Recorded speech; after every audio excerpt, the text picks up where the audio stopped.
Assim, não existe um conhecimento que possa ser neutro. Logo, é necessário que exista uma conscientização do professor como agente transformador, pois ser professor é assumir um compromisso político. Não podemos nunca nos esquecermos disso. Então, deixo aqui meu apreço por termos esse espaço para que possamos refletir sobre a função social e política do ser professor. Dito isto, convido para compor a mesa a professora Solange Aparecida Cabrito de Amorim.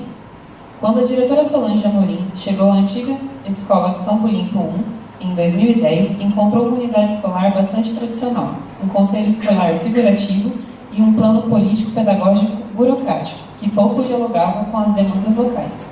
Para romper com esta estrutura, Solange apostou na estratégia do fortalecimento do conselho escolar, para que a instância pudesse apoiar a escola a repensar a sua identidade.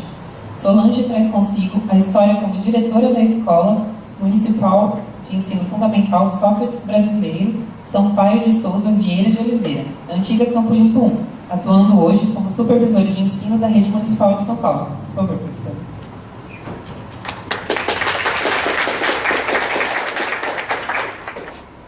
Convido também a pedagoga Camila Silene Zanfelice, pedagoga licenciada pela Unesp de Rio Claro, mestre em Educação pela Unesp, na linha de pesquisa Linguagens, Práticas, Culturais e Formação, especialista em avaliação do ensino e da aprendizagem, e doutorando em Educação, atualmente sob orientação da professora Laura Chaú. Por favor, professora. E também professora atuante no sentido pleno da palavra da Rede Municipal de Rio Claro. Bom, agora eu vou passar a palavra para as professoras para a gente iniciar essa aula e depois a gente abre para uma sessão de perguntas.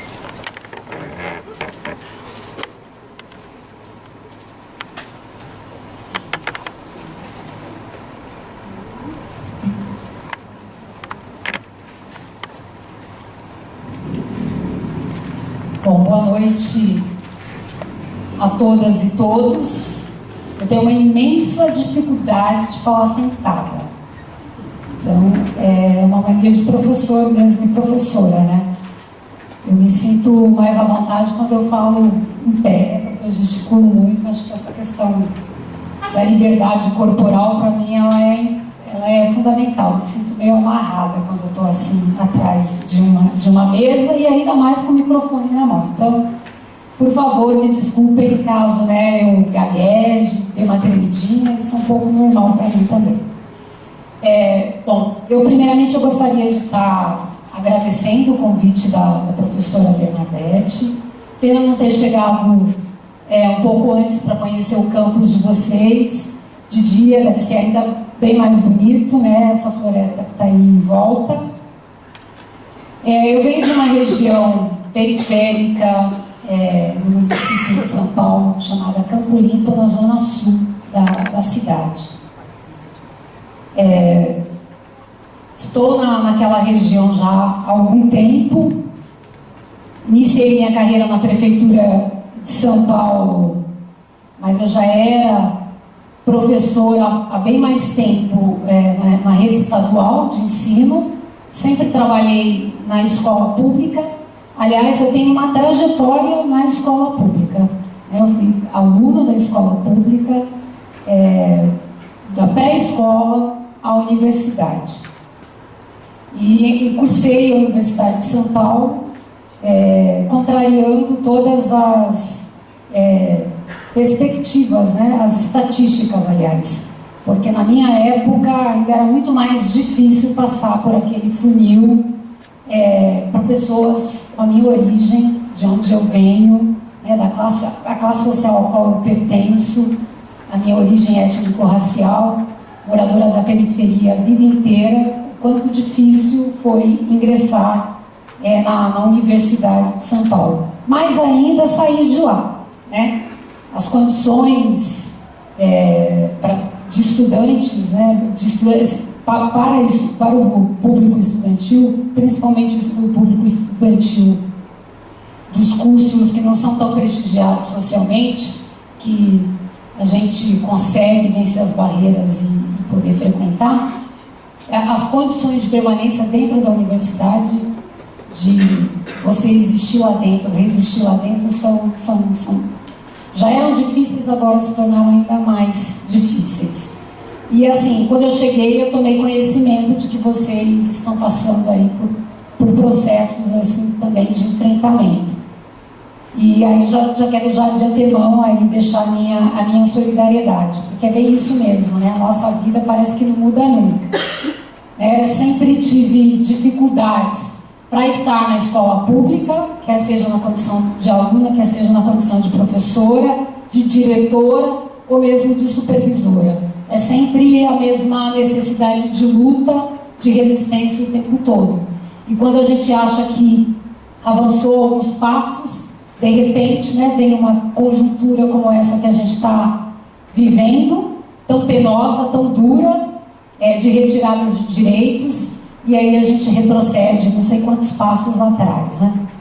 Então, para nós todos, né, acho que da educação infantil ao ensino superior, nós estamos passando por um momento bastante difícil, um momento político.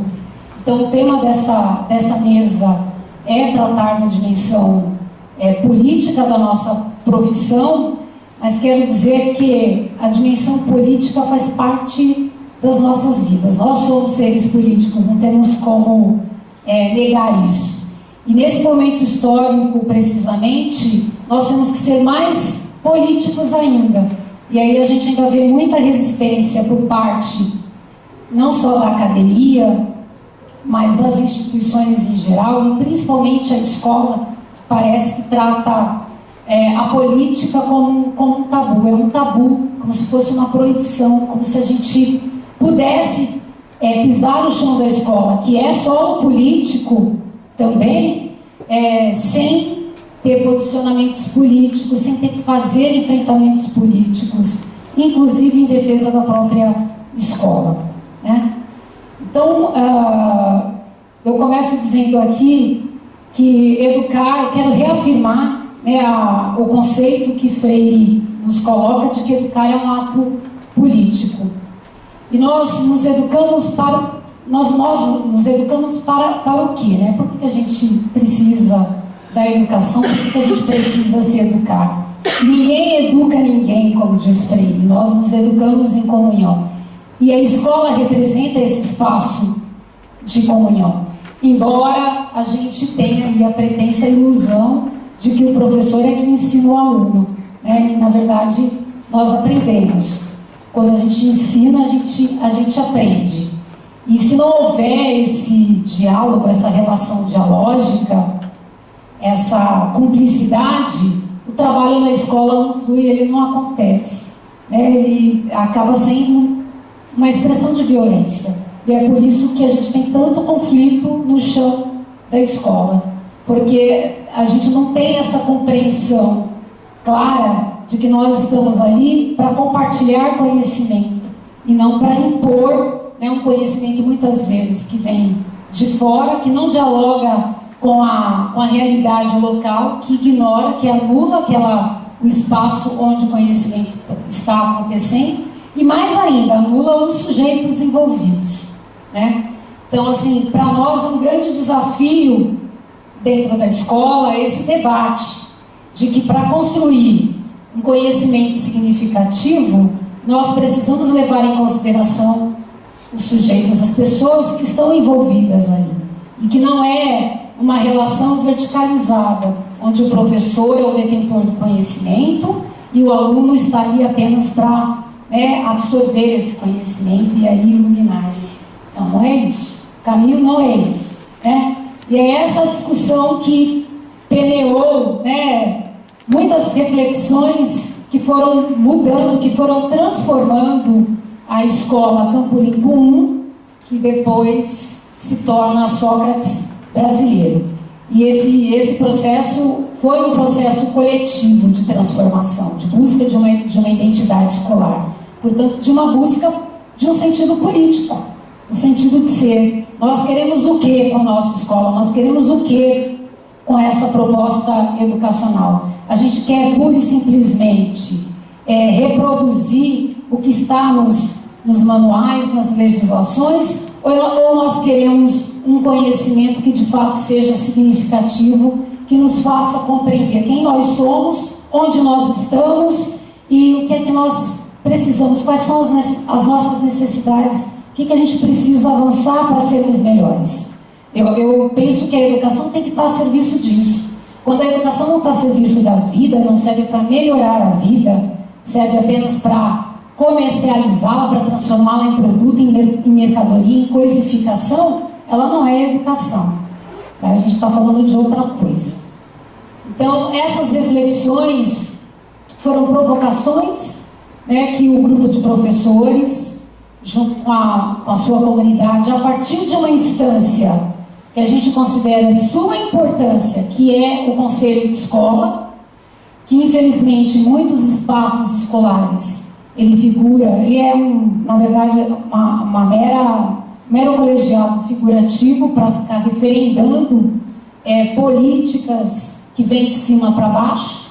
Nós ressignificamos esse espaço, trazendo a comunidade a participar, né, ativamente da sua escola. Então, houve um momento de escuta, de saber que território era o território que a Sócrates estava inserido, quem são essas pessoas que ali vivem, quais as suas demandas, quais as suas necessidades, quais os principais desafios, quais os anseios dessa comunidade.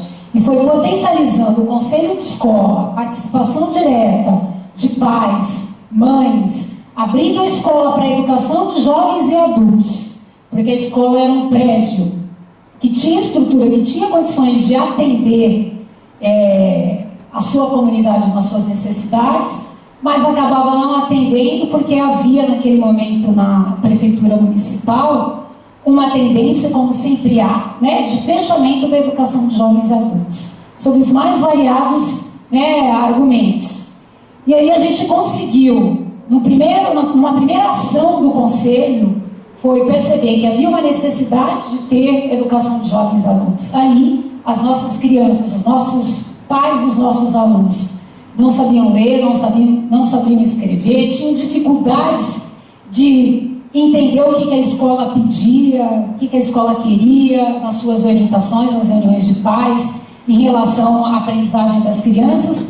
E aí a gente percebeu que era uma luta a ser feita ali, a primeira luta, que era a abertura da educação de jovens e adultos. A gente fez uma campanha no bairro, nós fomos para a Feira Livre panfletar, porque o que a Secretaria de Educação pedia naquele momento é que houvesse a comprovação da demanda que era reprimida.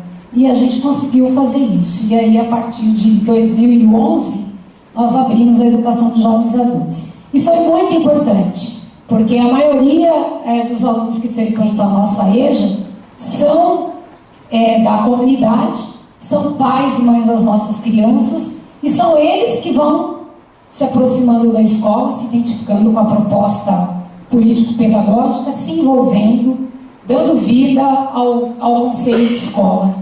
E aí a gente começa a perceber toda uma transformação, a busca por identidade. A escola não tinha um nome, essa identidade começou por essa busca de um nome, mas mais que isso, a gente queria definir mesmo, a gente queria buscar uma pedagogia que atendesse às necessidades daquela comunidade, que era periférica, a população majoritariamente afrodescendente, nordestinos, que vieram para São Paulo para construir a riqueza daquela cidade e estavam ali gentrificados naquele espaço, né, separados por um córrego da parte da escola que é considerada, que tem uma classe social com um poder aquisitivo diferenciado. Quem está apartado do córrego para lá, que é a parte de trás da escola, a escola está bem na faixa de Gaza, então quem está apartado são, na verdade, a maioria dos nossos alunos, porque a gente atende basicamente as comunidades ali das favelas, porque a escola está, na verdade, cercada por favelas. Então você tem a parte da frente que tem um comércio local, tem um condomínio, né, verticalizado. Do outro lado você tem a favela, que embora tenha passado por um processo de urbanização, há uma fachada, né, essa urbanização se restringiu a uma fachada. Por trás dessa fachada você tem várias favelas que continuam a se expandir, né? Em complexidade, em problemas, né? E em potência também, porque as nossas comunidades lá não é só pobreza e violência, como no geral todo mundo pensa que é, né, a periferia. A gente tem muita potência inclusive cultural, que é a maior expressão da nossa resistência. E foi enxergando isso que o nosso projeto político-pedagógico se potencializou, né, principalmente na sua dimensão política, porque a gente chegou necessidades onde a escola, através da sua ação pedagógica, né, junto com a sua comunidade, poderia produzir conhecimento político, inclusive, dizer assim, para aquela população que estava ali: nós podemos sim. Inclusive, ressignificar movimentos sociais de base, como, por exemplo, a Associação de Moradores, que até então ela tinha perdido o seu sentido de ser, e ela tem o seu sentido resgatado a partir da escola, que é esse polo catalisador, que começa a juntar a comunidade. Daqui a pouco a associação também se aproxima da nossa proposta político-pedagógica, os diversos grupos de cultura, Sarau do Pinho, o Teatro Brava Companhia, a Brechoteca, que é um projeto de biblioteca comunitária popular no coração da favela, que atua dentro da favela, e outros parceiros. Tá? Então a escola começou a perceber que ela poderia sim, nessa busca pela sua identidade, construir uma cultura escolar diferenciada, que dialogasse com a sua comunidade. Embora a gente tenha muros, nós entendemos que a nossa ação ela vai para além dos muros, e que a nossa comunidade tem que estar dentro da escola, que a escola tem que ser um espaço aberto. Até porque, em termos de equipamento de cultura, de equipamento social mesmo, que tem naquele território, a gente só tem mesmo a escola, e mais à frente, na favela do Jardim Olinda, a Brechoteca. Muito distante o CEL, né, Campo Limpo, e mais distante ainda o SESC Campo Limpo. Então, em termos de acesso à cultura, de acesso ao lazer, a esporte, nós estamos alijados disso, né? Temos muita opção. E a nossa juventude tem uma característica assim, bastante peculiar, que era uma coisa que nos incomodava profundamente, que eram as condições de vida mesmo dessa juventude, as perspectivas que estavam colocadas para ela, que eram quase nenhuma, né? A gente tinha muito jovem que passava pela Sócrates, né, quando não havia evasão desse jovem, que era, na verdade, vencido pelo tráfico de drogas, ou muitas vezes pela própria polícia, pela violência da própria polícia.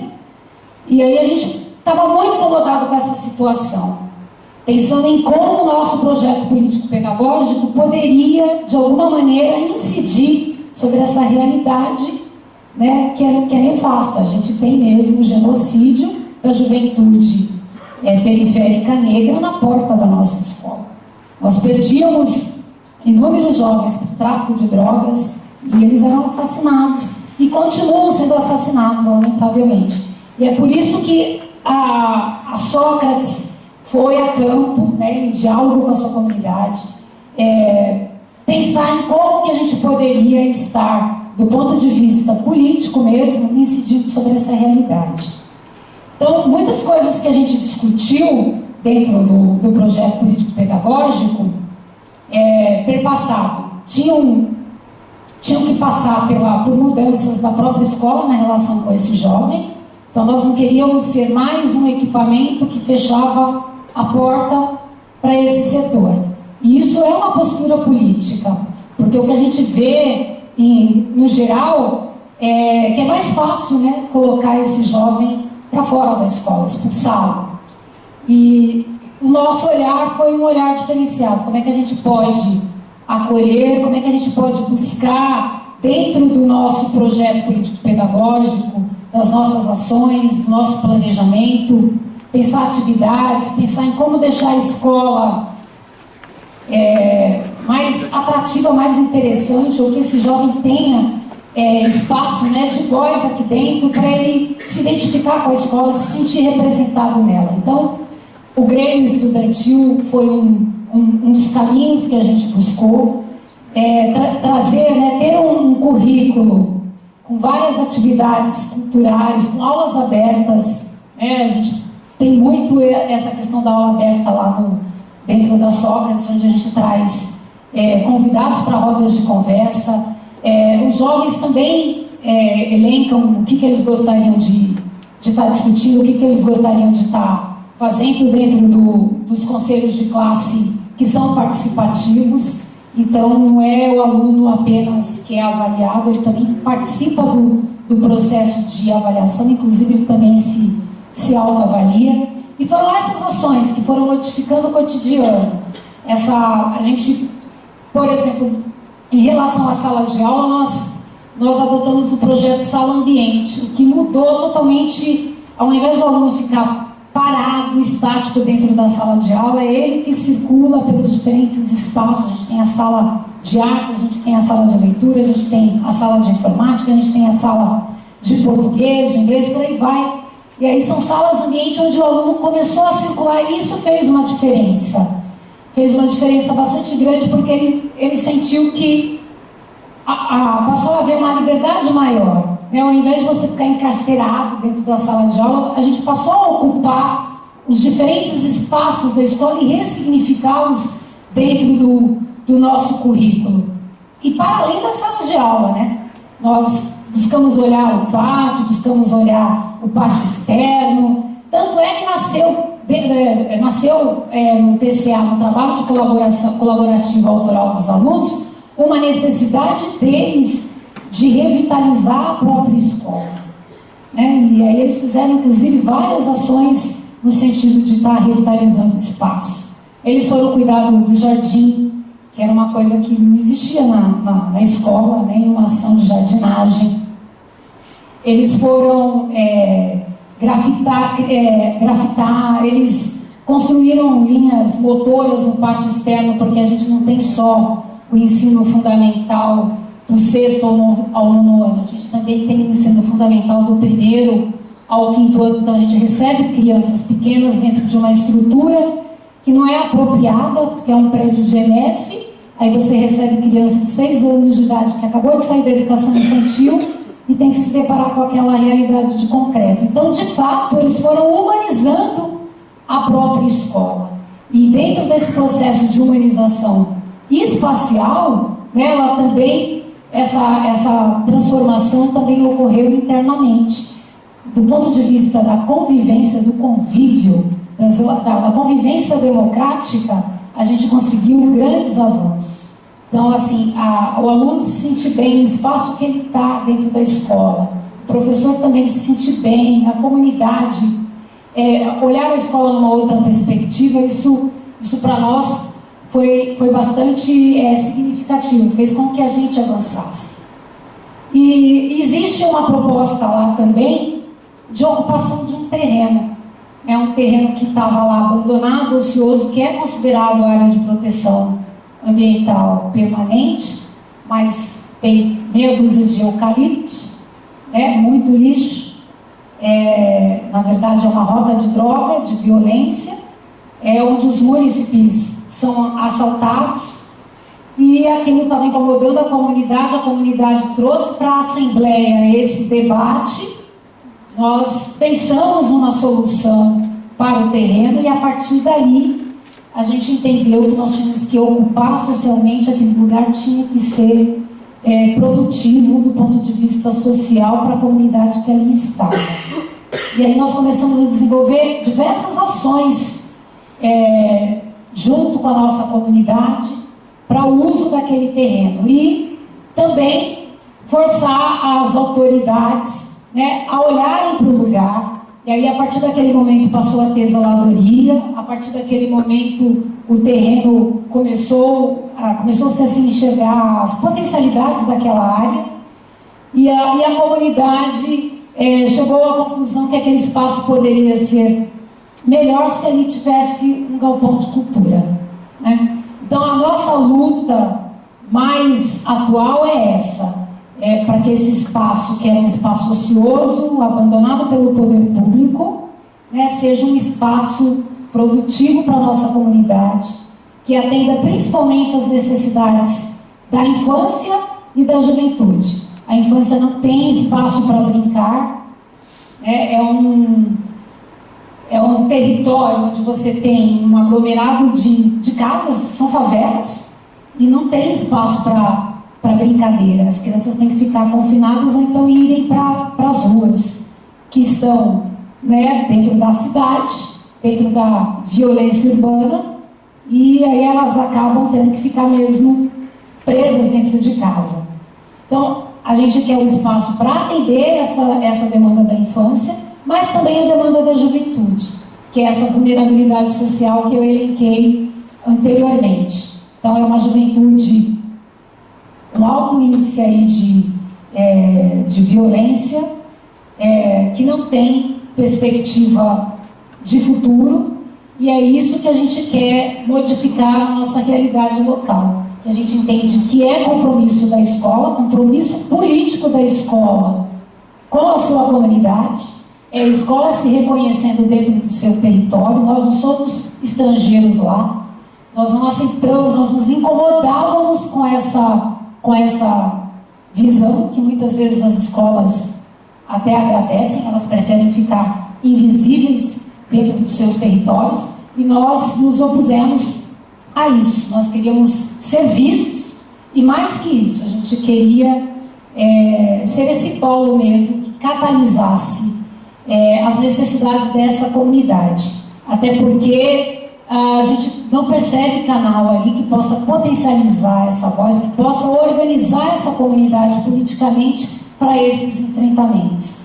No passado nós tivemos uma atuação da igreja, uma atuação da associação de moradores, mas nessa época que nós estamos vivendo, esses aparelhos eles foram perdendo, foram esvaziando seu sentido político, e quem está resgatando isso é a escola através do seu projeto político-pedagógico. Só para vocês terem, só para dar um exemplo aqui de como que isso é vivo dentro da escola, semana que vem, dia 25, nós temos uma assembleia da comunidade a pedido de um pai, né, porque vai ter um corte, São Paulo vai ter um corte de ônibus que vai atingir principalmente as regiões periféricas.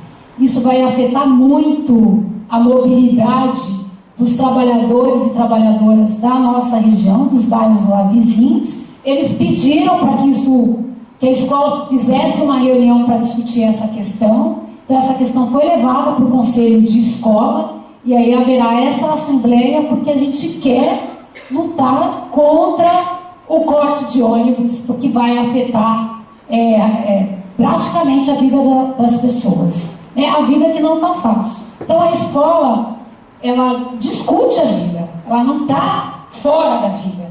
Então, eu quero deixar isso bastante aqui enfatizado. Foi assim com a reforma da Previdência, foi assim com a reforma trabalhista, com a questão da terceirização, com a questão do congelamento das verbas. Então, o Conselho de Escola, ele tem uma cultura de ter discussão sobre conjuntura política. Então, assim, é difícil fazer esse tipo de discussão na escola, é difícil você produzir, né, essa alfabetização mesmo política, mas não é só para a comunidade, é para a comunidade escolar como um todo, porque mesmo nós, profissionais da educação, nós não estamos imunes a esse analfabetismo político, muito pelo contrário, né? Muitas vezes a gente passa pela academia e a gente acha que o que a gente vai ser, o que a gente está estudando, o que a gente está pesquisando, não tem nada a ver com política, e tem tudo a ver com política. Então, assim, o Conselho de Escola, ele tem essa política de formação mesmo, de ter debate sobre conjuntura, de enxergar a relação do nosso projeto político-pedagógico com o que está acontecendo no bairro, mas não só no bairro, mas na cidade, no país, né? Às vezes a gente consegue dar uma viajada e também ensinar algumas coisas do ponto de vista internacional. Mas a gente tem esse objetivo de fazer esse enfrentamento. Não foi à toa que durante a greve geral do ano passado, nós tivemos, né, sequências didáticas, né, junto com a nossa comunidade, com aulas abertas. Inclusive as aulas aconteceram em espaços diferenciados, né, dentro da comunidade, não só na escola, né, foi para além da escola. A gente teve aula aberta na associação de moradores, na brechoteca, no sarau do BIM, com esse objetivo mesmo, né, de colocar a nossa comunidade em rede, né, em prol dessa pedagogia que a gente acredita, que é uma pedagogia emancipatória, de formação mesmo para a cidadania, porque é só dessa maneira que a gente enxerga que a gente vai conseguir enfrentar o que nós estamos vivendo. Aqui, infelizmente, tem nos conduzido, né, vários passos atrás, mas a gente está aqui fazendo a resistência nesse sentido que a escola se entende, nesse sentido que a nossa comunidade também se coloca. Inclusive, quero dizer para vocês que essa luta pelo terreno, que juntou a escola, que juntou a comunidade, vários parceiros do território, parceiros, né, coletivos sociais e coletivos culturais, fez nascer, né, um coletivo que se chama Território do Povo. Então, esse coletivo se reúne mensalmente, uma vez por mês, toda a primeira sexta-feira do mês, com o objetivo de discutir não só a ocupação social do terreno, que inclusive a gente conseguiu a anexação ano passado. Agora a nossa luta é para que esse terreno, que o galpão, né, seja construído lá. O projeto político-pedagógico, ele está estruturado em tema gerador. O tema gerador deste ano, se o Eliseu puder me ajudar, porque como eu não estou diretamente mais na escola, eu estou na supervisão, o tema gerador deste ano é transformar o terreno num laboratório de cidadania e sustentabilidade. Por que sustentabilidade? Porque ele está ao lado de um córrego que foi negligenciado durante todo o processo urbano, inclusive seu curso foi desviado. E nós queremos de verdade mostrar para as autoridades, para o governo, né, que é possível sim ocupar de forma sustentável aquele espaço, onde você, de maneira que você concilie proteção ambiental, né, com o fato de que as pessoas estão morando ali, né? Então, às vezes as pessoas querem plantar árvores e acham que é só isso, é só plantar árvores que a gente está lutando por uma consciência ecológica, né? Não é isso, as pessoas estão dentro da cidade. É importante trazer o verde, mas é também importante pensar em como é que a gente vai conviver com esse verde. E é isso que é mais desafiador dentro do nosso projeto. É como que o terreno, que não pode ser hipermeabilizado, como é que a gente vai pensar numa construção alternativa para ocupar esse terreno e que, de maneira que atender às nossas necessidades, que são as demandas de mais cultura, esporte e lazer, né? E nesse sentido a gente tem buscado mesmo soluções alternativas. O ano passado nós fizemos um mutirão e construímos um domo geodésico de bambu, que é uma construção de baixo impacto, né? E que mudou a geografia do nosso terreno, já sinalizando lá que nós estamos dispostos de verdade a fazer a ocupação política e social desse espaço em prol da nossa comunidade. Tá bom? Eu não sei se eu extrapolei o tempo, como é que tá? Tem ainda 5 minutos? Nossa, hoje eu falei pouco. Desculpa a desordenação aí, tá, gente? Peço que vocês me ajudem, compreendam, na verdade, porque são várias questões. Eu queria, de uma forma, narrar mesmo, assim, dar uma pincelada para vocês de como a escola buscou, do ponto de vista das suas condições, né, humanas, do que tem lá de recurso humano, do que tem de estrutura, fazer com que aquele espaço não fosse um espaço apenas burocrático dentro do seu território, mas fosse um espaço vivo, em prol mesmo da comunidade, com compromisso de estar transformando a si mesmo, mas também estar contribuindo para a transformação do que está em volta. Então, buscar qualidade de educação, a gente não entende isso sem pensar na qualidade de vida. As duas coisas estão juntas, elas caminham juntas. Então, não adianta a nossa criança chegar lá, dentro da escola, atravessar o portão e a gente pensar que ao atravessar o portão, né, tudo se apaga e aí é um novo ser que está ali adentrando a escola. Não, ele vem com a sua história, ele vem com a sua origem, ele vem com as suas identidades, com as suas marcas, muitas vezes no corpo, na pele, porque são crianças majoritariamente negras, que sofrem sim o racismo, que sofrem sim o genocídio nas suas famílias, inclusive, com poucas perspectivas, mas também com muita potencialidade. E o que a gente não quer é que a escola seja um espaço burocrático que, né, na verdade, ao invés de alavancar aquela vida, vai também contribuir, né, para o fim dela.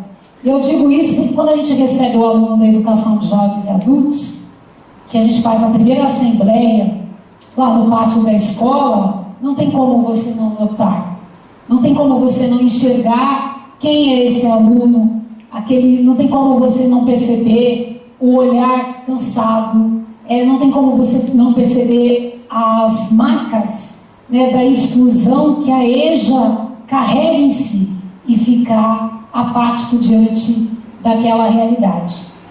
Nós entendemos que a gente tem que enfrentar essa realidade. E de que maneira que a gente enfrenta? Com um projeto político-pedagógico coerente, né, onde haja um compromisso mesmo da equipe, que a gente consiga construir, dar voz, né, a todos os participantes. Então a gente não entende que tem que ser a gente entende que tem que ser um processo democrático. A gestão democrática para nós, ela é fundamental. Sem ela não tem como avançar a proposta nessa perspectiva, se a gente não se entender como parceiros dentro do processo.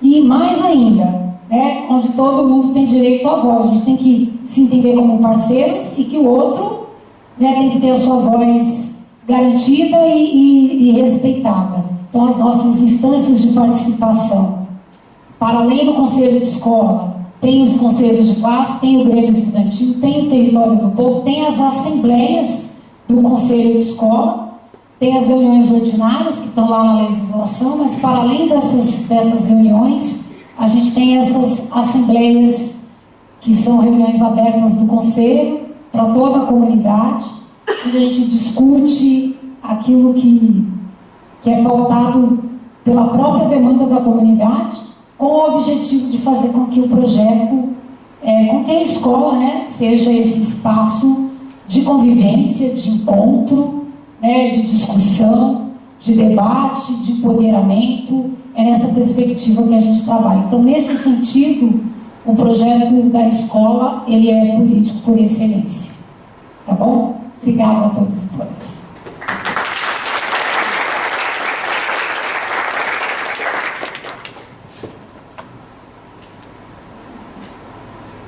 Boa noite a todos. Quero agradecer à professora Bernadette pelo convite, né, pela oportunidade de estar aqui na Unesp falando enquanto professora da rede pública. Eu preparei uma fala pensando inicialmente que eu não conheço vocês, é uma aula aberta, então a gente tem uma ideia de quem vem, mas não tem certeza, né, de quem são essas pessoas. Então, vocês me ajudem depois no final com questões, né, para que a gente possa dialogar mesmo e ampliar essa discussão. Eu sou professora da rede municipal há 8 anos, aqui em Rio Claro, atualmente professora de educação infantil, em 2 períodos, então eu trabalho em 2 escolas diferentes. E vou contar, no final da minha fala, um exemplo, né, de um fato que aconteceu numa dessas escolas há 2 anos atrás e que ainda acontece, está em processo de terminar esse fato.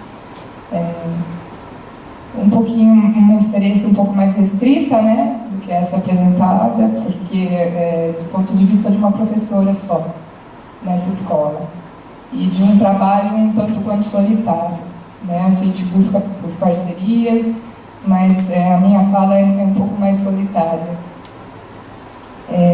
Quando eu fiquei pensando no tema, né, a dimensão política da profissão docente, eu queria fazer algumas marcações assim, né, do que é essa profissão docente, depois do que é como eu penso essa dimensão política. Então, a profissão docente é aquela que fundamentalmente ela vai garantir, ou pretende garantir, a transmissão do conhecimento produzido historicamente pela sociedade, né, ponto. A escola, a profissão docente tem a ver com isso, com essa transmissão do conhecimento. E ela tem uma dimensão política, que é fazer com que esse conhecimento, né, a partir do momento que ele é apropriado pelo aluno, que esse aluno possa trabalhar com esse conhecimento, questionando a realidade que ele vive e promovendo mudanças, né, nessa realidade do mundo. Eu quero pedir desculpas se eu começar a tossir, porque eu estou um pouco, pela 3ª vez no ano, com tosse. Trabalho com a educação infantil, às vezes traz essas consequências. Essa dimensão política, então, ela envolve algumas escolhas, né? Como a Solange estava falando, um projeto político, a proposta pedagógica da escola, o currículo que você vai apresentar para esses alunos, né? Envolve conflito, relações de força e um posicionamento diante da vida, né? Para falar um pouquinho mais dessa dimensão, eu vou trazer aqui um pensamento, um ensinamento do professor Emílio Gennari, que é um formador social, um educador social, que ele diz assim que o trabalho ele tem 3 dimensões, que é o trabalho imaginado, o trabalho prescrito e o trabalho real. Não sei se vocês já ouviram essa definição, né? Então, o que seria o trabalho imaginado, né? Eu diria que é o trabalho que a gente aprende aqui na universidade, enquanto formação inicial, né? Quando a gente imagina a profissão docente como algo que envolve a afetividade, a sensibilidade, aqui a gente fala muito do olhar sensível para a realidade do aluno, enfim, é o que envolve o imaginário a respeito da escola, né? É uma situação ideal que a gente pensa sobre a escola. É uma situação de equilíbrio, onde o professor, a partir da sua boa vontade, digamos assim, do seu olhar sensível, ele vai conseguir construir uma prática que vai favorecer essa dimensão pedagógica e política do trabalho. O trabalho prescrito seria aquele das leis, dos manuais, né, das orientações. Uma série de regras e prescrições que a gente encontra na UTB, por exemplo, né, na Base Nacional Comum, nos planos municipais. Eu não estou aqui querendo descartar nenhuma dessas 2, né, partes aí, ou dimensões do trabalho, mas eu vou focar mais no que ele chama do trabalho real, né, que eu vou trazer aqui com a minha experiência. É nessa dimensão do trabalho real que o drama ele acontece, né? É quando a gente entra em contato, então, com as condições precárias de trabalho, com a estrutura física inadequada ou insuficiente, a superlotação nas salas.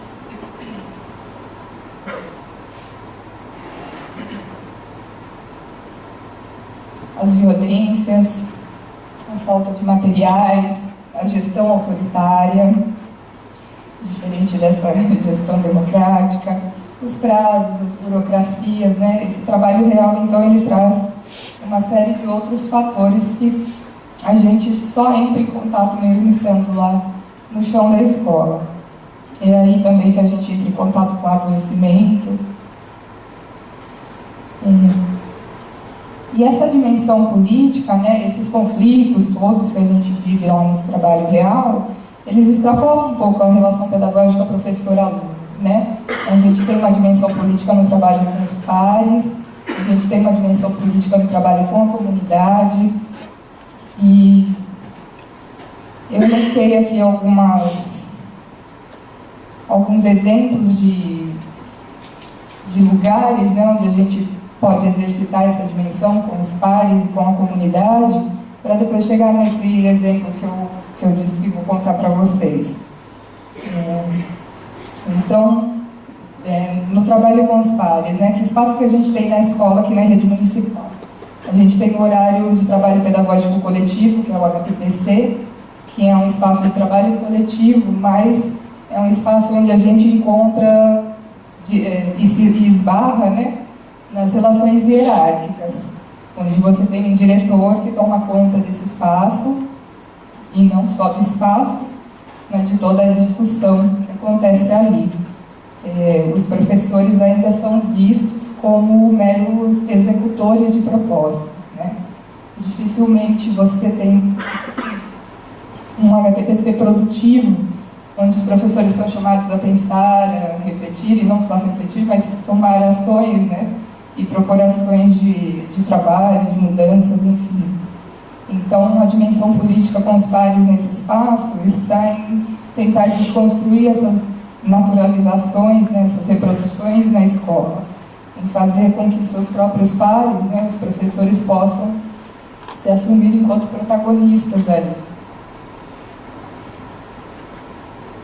Então, há todo um movimento de convencimento, né, de tentativa de mobilização dos pares para que se promova algum tipo de movimento ali de pensamento.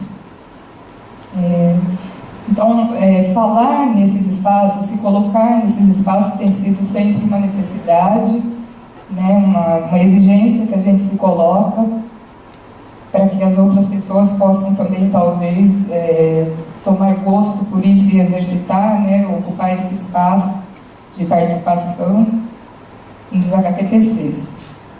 Um outro tipo de participação na escola, sem dúvida, é a participação no conselho de escola, né, que é um espaço instituído, que conta com a participação de todas os personagens que envolvem a escola, né?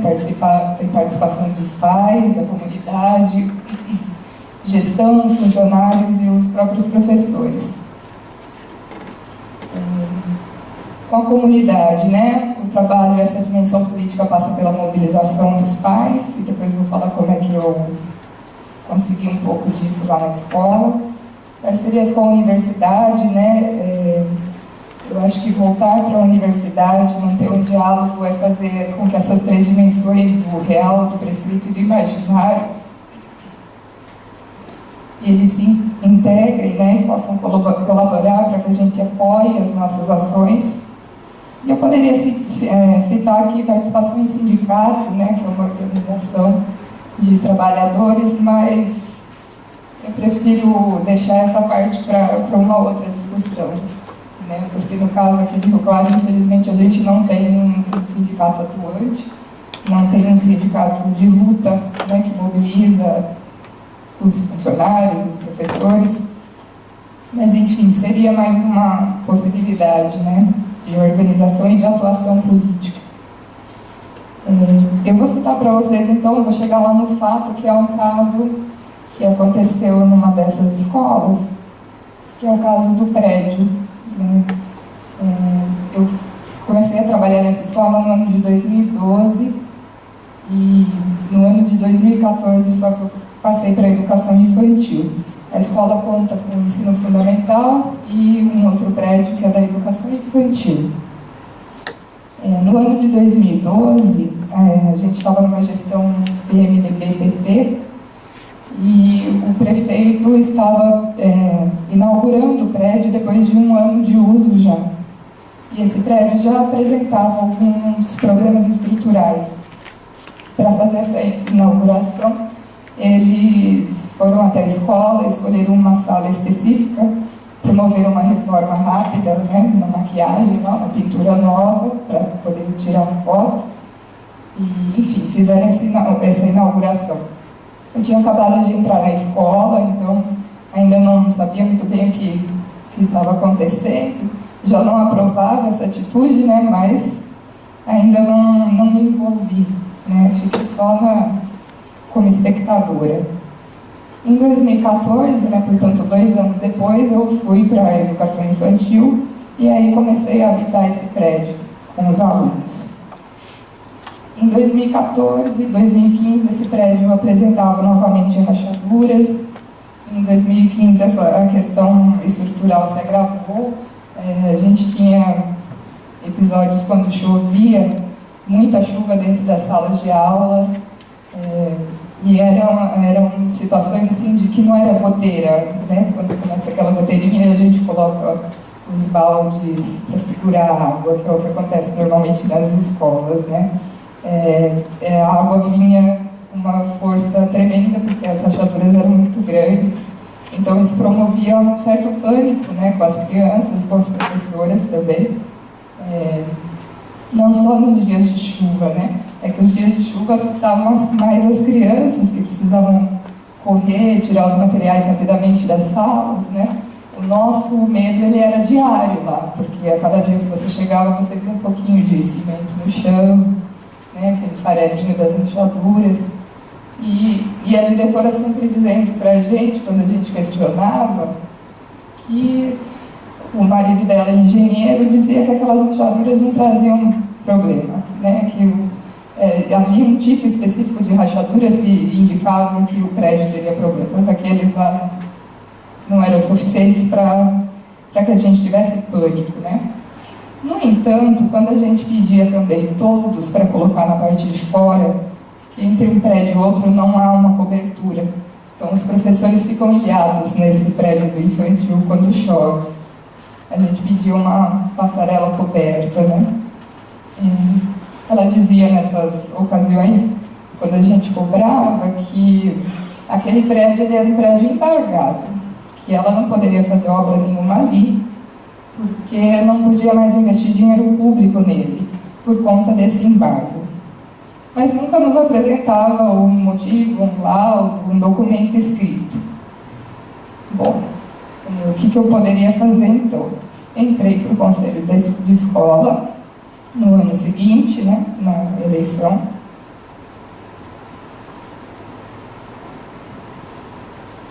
Combinando com uma outra parceira, uma professora, também da educação infantil na época, que entrou para a ABM. E na escola, infelizmente, as duas, tanto a Associação de Pais e Mestres quanto o Conselho de Escola, eles acontecem ao mesmo tempo. São como se fosse a mesma pessoa dentro da escola, né? Não há uma separação. As reuniões acontecem no mesmo dia, no mesmo horário. Então, essa colega entrou para a ABM, uma tentativa da gente conseguir, dentro desse conselho, buscar por mobilização, apoio dos pais, né, e tentar conseguir mais informações a respeito desse processo todo da construção do prédio, do porquê ele apresentava os problemas. Bom, não foi simples conseguir os laudos, né? Mesmo entrando para o conselho, que é um espaço onde a gente acredita que tem voz, né? Porque é um espaço para que a gente possa falar e colocar e discutir os problemas da escola e da comunidade. A direção, por conta da postura, né, que tinha e ainda tem, não gostava muito das nossas colocações, né? Então, sempre foi preciso a gente ter um olhar, uma postura de astúcia, né? De ficar à espreita de momentos de fragilidade ou de descuido dela para que a gente pudesse entrar e implantar alguma ideia ou fazer algum questionamento. E certo dia, numa certa reunião, os pais estavam preocupados com uma situação, né, da escola. A gente não tinha papel higiênico. A prefeitura tinha errado a previsão de compra e não tinha papel higiênico na escola. E os pais, mobilizados, né, pelo problema, pensando que seria interessante mandar bilhete para os pais de todos os alunos, para que os alunos trouxessem os papéis higiênicos de casa, né? Então, a comunidade tentando ocupar um espaço que não era dela, que é do poder público garantir, né? Tem questões básicas que a gente, para trabalhar e para estudar, precisa, né, ter. Quando eu falo da estrutura física e dos problemas tal que a gente enfrenta, né, o papel higiênico era um deles. Nessa oportunidade, a diretora, a vice que estavam presentes, né, diziam que assim, estavam incomodadas em ter que expor esse problema para os outros pais, porque a escola, a diretora pensa que a escola precisa ter uma boa imagem, né, diante da sociedade, falar que uma escola daquelas, que é uma escola grande que fica num bairro bem localizado aqui da cidade, mostrar essa fragilidade para ela não era algo interessante, né? Então ela ainda estava meio titubeando, assim, né, se aceitava essa proposta dos pais ou não. Até que eu, então, intervi, né, e disse para os pais que aquela função era uma função da prefeitura, né, de garantir o papel higiênico na escola. Que, enquanto conselho, ao invés de cobrar dos pais que mandassem, que a gente pudesse cobrar da Secretaria Municipal de Educação, que essa compra fosse feita e o material chegasse até a escola. Para tentar evitar que a gente fizesse esse documento pedindo para a Secretaria Municipal de Educação cumprir o seu papel, a vice-diretora disse assim,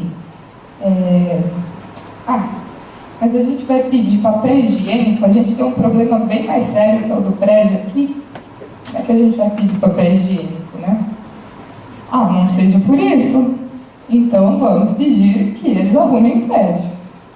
Foi aí que a gente conseguiu entrar, né, na questão, no momento em que ela tentava desmobilizar uma ação, a gente propôs outra, e aí os pais quiseram saber qual era o problema do prédio, né? E aí, tudo passinhos de formiga, né? Também não foi tão simples assim. Para não abrir o problema para toda a comunidade, para os pais, enfim, a diretora sugeriu que eu e a outra professora, que era a professora representante da PM, que apenas nós duas tivéssemos acesso ao laudo, e nós, porque o prédio já tinha um laudo, né, por conta dos problemas que apresentavam, a diretora tentava esconder, mas ela não era boba, né, ela se precaveu, ela chamou alguém para avaliar aquela estrutura, apesar de negar que havia problemas. Então ela disse para os pais que a gente, eu e a minha colega, pudéssemos ler e fazer então um documento cobrando da secretaria um posicionamento a respeito do prédio e dos outros problemas de falta de materiais que a gente tinha, e que só depois disso então a gente levasse de novo para o conselho assinar e encaminhar o documento. Acho que ela queria ganhar tempo, né? Foi uma tentativa, mas ela conseguiu. Os pais concordaram, então somente eu e essa amiga, essa professora, tivemos acesso ao laudo. Bom, quando a gente tem acesso ao laudo, o terror então aumenta, né? Porque falava de uma estrutura comprometida, a fundação do prédio mesmo tinha problemas graves na construção, e os materiais utilizados inadequados, inclusive as telhas, né, que eram de amianto, não me lembro se é isso o material, que é proibido atualmente, né, e, enfim, vários apontamentos lá de problemas, né, e que nos deram a certeza de que a gente não podia estar lá trabalhando sob aquele teto, rachando já, né, com aquelas crianças. Aí a gente elaborou o documento, encaminhou para a direção e narrando, né, e citando esse laudo que já apontava os problemas estruturais, cobrando uma atitude da secretaria. A gente passou para a direção cobrando uma próxima reunião do conselho para que o conselho pudesse aprovar o documento e encaminhar.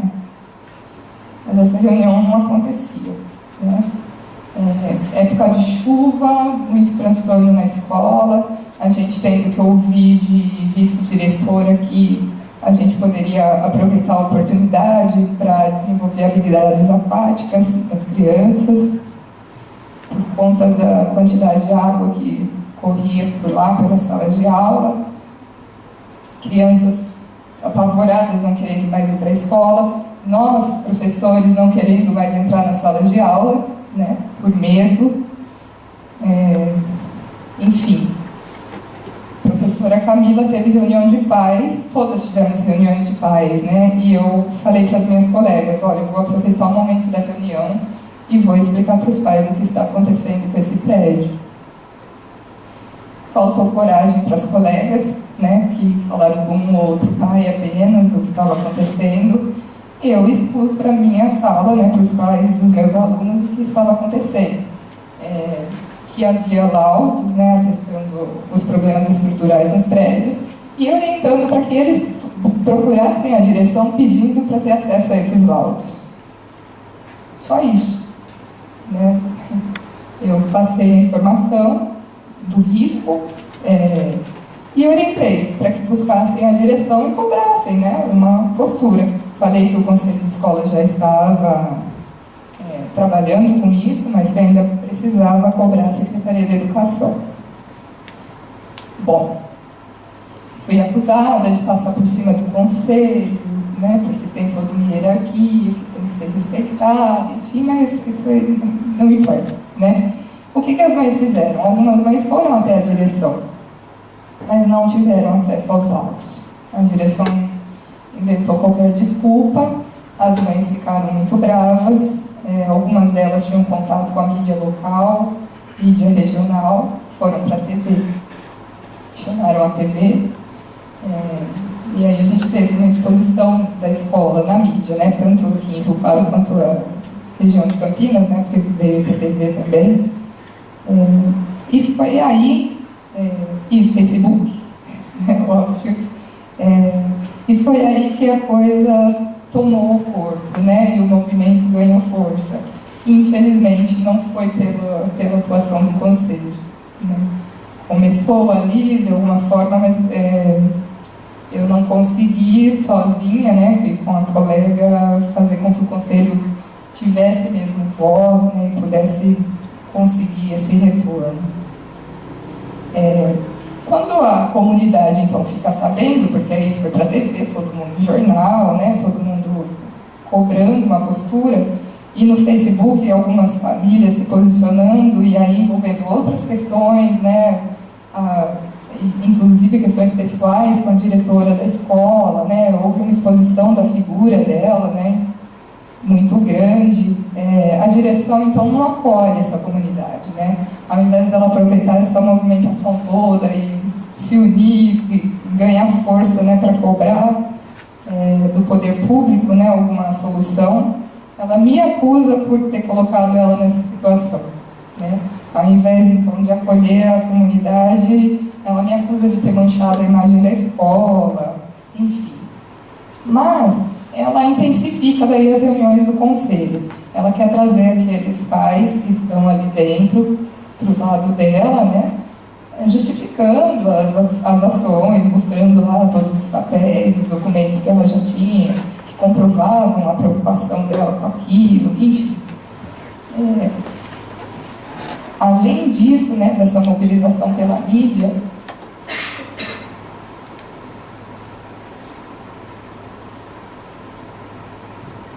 os pais foram ao Ministério Público, né, acionaram o Ministério Público, então, e pediram providências. Se passou, acho que 1 ano entre movimentação, enfim. Eu saí do Conselho de Escola, participei só por 1 ano, foi aquele ano, e porque de alguma forma percebi que, apesar de ter conseguido mobilizar algumas coisas, o poder da diretora ali dentro ainda era muito grande, né? Então, é complicado você estar naquele lugar que é restrito, né? Eu não sei, eu acho que por fora, né, com toda essa mobilização dos pais, tentando trazer outros colegas para brigarem por isso. Nós tivemos mais força do que eu tive ali dentro do conselho. Dentro do conselho eu não consegui mobilizar tantas pessoas quanto fora. Isso não quer dizer também que eu não acredite no conselho, né? Eu acredito que desde que a direção tenha outra postura, ele pode funcionar. Bom, enfim, tinha toda uma situação de como se eu, professora, tivesse causado o problema. Porque assim, o problema existe, mas só quando você denuncia, né? O problema é quem denunciou, não é o problema em si, né? E quem denunciou parece que causou, que criou o problema. O Ministério Público cobrou atitudes da Prefeitura, a Prefeitura contrata uma empresa para escorar esse prédio. Então, todas as salas de aula receberam escoras e eles queriam que a gente trabalhasse dentro da sala de aula com as escoras. Com crianças de educação infantil, as escolas parecem aquele polidense, aquele ferro, né? Eles iam querer escalar, iam querer fazer de tudo com aquilo, né? Fora o nosso medo de estar ali com aquelas escolas, mas era assim a fala: a gente vai escorar, que é para os pais se acalmarem, mas não tem risco do prédio cair. Eles ainda não assumiam que havia riscos ali dentro. Então, nós, professoras, nos recusamos a entrar para trabalhar lá, e a não ser que alguém apresentasse um laudo assinado, né, dizendo que não havia risco nenhum. Como eles não tinham esse laudo, ninguém afirmava que não havia risco, eles só falavam, né? A gente fez um movimento de não entrar, e aí a gente começou a ocupar o espaço do ensino fundamental, a gente dividiu salas por um bom período de tempo, a gente ocupou biblioteca, ficava com as crianças para fora, né, na área livre, até que a escola, a prefeitura encontrasse um outro espaço para a gente ocupar enquanto o prédio tivesse, como é que fala? Fecha? Interditado, isso. Que aí sim foi interditado. Bom, um fato curioso é que quando você vai mexendo em todo o histórico, a gente foi descobrindo que esse prédio ele não tinha um registro na prefeitura e nenhuma autorização para funcionamento. E aí a própria Secretaria da Educação chegou a acusar a diretora de ter invadido aquele espaço. Olha, você invadiu porque a gente não te deu autorização nenhuma, não tem documento nenhum assinado autorizando a tua entrada lá. Mas quem dá mobiliário, dá a estrutura toda é a Secretaria da Educação, né? Então a gente assim, ouvíamos coisas absurdas, né? Nesse momento a gente até fica com dó da diretora, né? Um pouquinho assim. Nossa, até isso ela foi obrigada a ouvir, né? Então, era um jogando a culpa para o outro, né? A secretaria jogava a culpa na diretora, a diretora jogava a culpa em mim, e, enfim, a situação não se resolvia. A prefeitura encontrou um outro prédio, então, para a gente ocupar. Nós nos mudamos para um centro social urbano que era uma escola antigamente, mas atualmente ele era ocupado por outros cursos para idosos, né? Um centro social. E, enfim, tiraram essas pessoas de lá e a gente foi também numa estrutura precária, né, com uma escada enorme para crianças de 3 a 5 anos. Era complicado, a gente precisou de várias adaptações, enfim. Não havia uma área para brincadeiras adequada, né, um refeitório muito menos. Mas nós ficamos há pouco mais de um ano enquanto esse prédio foi reformado. Porque aí, com as manifestações de alguns pais ainda continuando, e o Ministério Público cobrando atitudes, o prefeito da época resolveu deixar a previsão orçamentária para a reforma. Então, em 2017, o prédio foi reformado, desde a estrutura, né? Na verdade, ele não foi derrubado, mas foi feita uma nova estrutura por fora que dê apoio para as paredes e para o novo telhado que foi feito. Então, enfim, nós conseguimos, né? A reforma está lá, esse ano nós voltamos para lá. Então, desde fevereiro, final de fevereiro, começo de março, a gente já estava lá trabalhando. Está aparentemente adequado, se bem que quando a gente chegou no início do ano já havia uma sala com infiltração, aquela coisa, né? Mas a estrutura parece que está ok.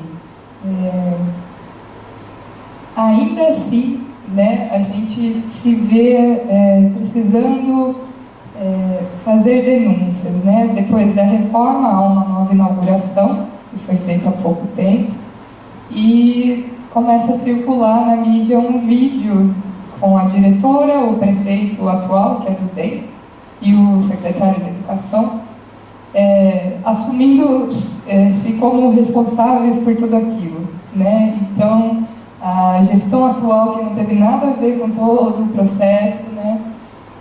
Dizendo que se empenhou para fazer aquilo rapidamente, e a diretora também não fazendo referência alguma, né, a toda a movimentação e mobilização dos pais para conseguir aquilo, né? Então, tanto dentro quanto fora do conselho, né, houve mobilização dos pais. Ela, por obrigação, né, deveria ter citado essa mobilização toda. Então, aí é a nossa vez de novo, pegar esse vídeo, denunciar, né, denunciar esse oportunismo, né? E, enfim, a nossa luta é diária, né? O que eu queria falar, assim, para encerrar, depois vocês, por favor, né, tentem fazer perguntas para a gente poder esclarecer alguma coisa. O que eu queria dizer, assim, eu acho que a nossa profissão, né, a gente tem que garantir o nosso lugar de fala, né? A gente tem que falar, tem que se posicionar. Isso é um ato responsável, né? A gente falar, a gente colocar a nossa palavra no mundo. E aí, através dessa palavra, tentar mobilizar, né, tanto os alunos quanto a comunidade, os nossos colegas. Mas é uma experiência para mim ainda bastante difícil e solitária, como eu falei, né? A gente não conseguiu lá um apoio da direção e nem de muitos colegas professores, infelizmente, né? Que apesar de estarem lá com o teto caindo na cabeça, não conseguem, né, se posicionar, se colocar, enfim, lutar por melhoria. Apenas aceito. A diretora fala que não tem problema. Enfim, é isso.